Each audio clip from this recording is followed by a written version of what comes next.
Hi, I'm Bob Young from FIFO Networks. I've been invited here by Nuts About Nets to do a series of instructional videos about troubleshooting and diagnosing Wi-Fi and wireless systems. Today we're here to talk about Wi-Fi scanning and comparing that with RF spectrum analysis. Imagine you've just installed a wireless access point and the signal strength looks great. The problem is all the users say that the performance is lousy.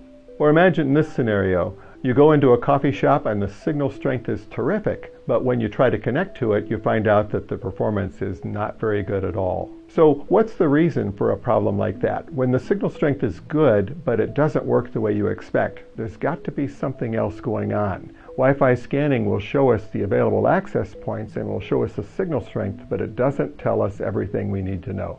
That's why we need RF spectrum analysis.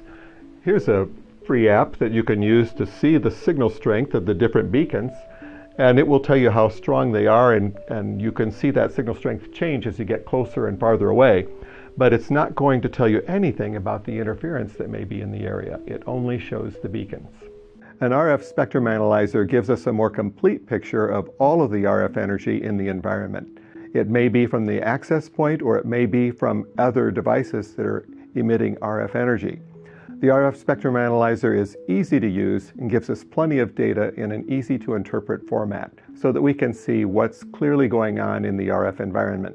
Wi-Fi scanning gives us an incomplete picture of the RF environment. RF spectrum analysis will give us a much better picture of what's going on in the RF environment, and we can use that information to build a better wireless system. So once we identify the source of the interference, now we have to fix the problem.